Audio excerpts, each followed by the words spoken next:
ورحمۃ اللہ تعالی وبرکاتہ۔ برادران ملت اسلامیہ،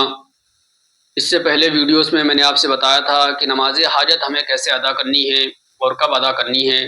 آج صلاۃ التسبیح کی نماز میں آپ کے سامنے لے کر حاضر ہوا ہوں کہ صلاۃ التسبیح کی نماز بہت سے بھائی ایسے ہیں جو نہیں جانتے ہیں کہ ہمیں کیسے ادا کرنی چاہیے۔ حدیث پاک میں ہے کہ اللہ کے نبی علیہ الصلوۃ والسلام نے ارشاد فرمایا کہ جو بندہ صلاۃ التسبیح کی نماز پڑھتا ہے تو اللہ تعالیٰ اس کے اگلے اور پچھلے گناہوں کو معاف فرما دیتا ہے، چاہے اس نے جان کر گناہ کیے ہوں یا انجانے میں گناہ کیے ہوں، چھوٹے گناہ ہوں یا بڑے گناہ ہوں، پوشیدہ ہوں یا ظاہر ہوں، گویا کہ اللہ تعالیٰ سارے گناہوں کو معاف فرما دیتا ہے جو بندہ صلاۃ التسبیح کی نماز پڑھتا ہے۔ اور میرے آقا کریم علیہ الصلوۃ والسلام نے فرمایا کہ اگر ہو سکے تو اس نماز کو روزانہ پڑھ لیا کریں آپ، اگر ہو سکے تو اس نماز کو ہر روز پڑھا کریں، اور اگر ہر روز کوئی نہیں پڑھ سکتا ہے تو ہفتے میں ایک بار ادا کریں، اور اگر ہفتے میں بھی آپ نماز نہیں پڑھ سکتے ہیں تو مہینے میں ایک بار ادا کریں، اور اگر مہینے میں نہیں پڑھ سکتے ہیں آپ تو کم از کم سال میں ایک مرتبہ آپ کو پڑھنی چاہیے۔ اور پھر میرے نبی کریم علیہ الصلوۃ والسلام نے فرمایا کہ اگر کوئی شخص سال میں بھی نہیں پڑھ سکتا ہے تو زندگی میں ایک مرتبہ اس نماز کو پڑھنا آپ کے اوپر واجب ہے۔ اب آپ اندازہ لگائیے کہ اس نماز سے میرے نبی نے کتنی محبت فرمائی ہے کہ ہم گناہگار امتیوں پر حضور نے فرمایا کہ ہو سکے تو آپ روز ادا کریں، اور اگر روز نہیں پڑھ سکتے ہیں تو مہینے میں، ہفتے میں، اور اگر ہفتے میں نہیں تو سال میں ایک بار ادا کریں، اور اگر کوئی بندہ سال میں بھی نہیں پڑھ سکتا ہے تو حکم فرمایا کہ کم از کم زندگی میں ایک بار اس کے اوپر پڑھنا واجب ہے۔ آقا کریم علیہ الصلوۃ والسلام نے فرمایا کہ اس نماز کا جو طریقہ ہے وہ یوں ہے کہ سب سے پہلے آپ کو 4 رکعات نماز کی نیت کرنی ہے۔ نیت کرنے کے بعد آپ کو یہ نماز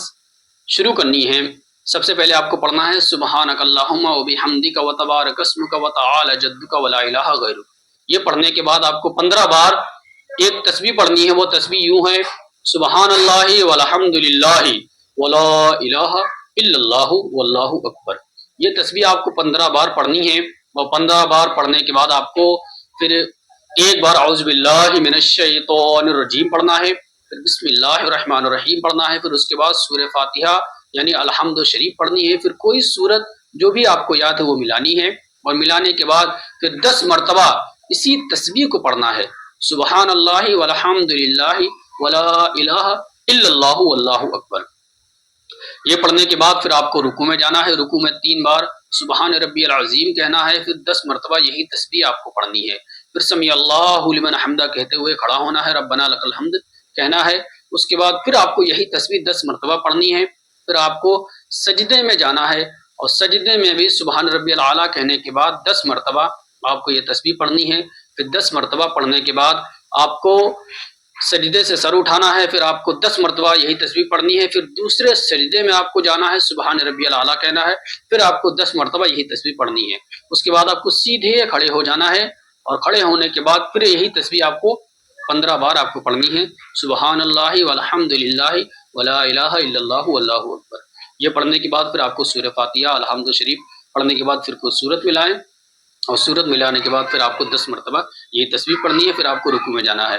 بالکل ایسا ہی طریقہ آپ کو ہر رکعت میں رکھنا ہے، اور اگر کوئی غلطی سے سجدہ سہو ہو جائے یا کوئی غلطی اس نماز میں پیش آئے تو آپ کو سجدہ سہو کرتے وقت آپ کو کوئی تسبیح نہیں پڑھنی ہے، یعنی تشہد درود شریف میں کوئی تسبیح آپ کو نہیں پڑھنی ہے۔ ایک رکعت میں آپ کو 75 بار پڑھنی ہے، کل 4 رکعت میں 300 مرتبہ یہ پوری تسبیح آپ کو پڑھنی ہے۔ اگر کسی بھی بھائی کو بات کوئی سمجھ نہیں آئی ہے تو آپ کمنٹ کر کے بتا سکتے ہیں۔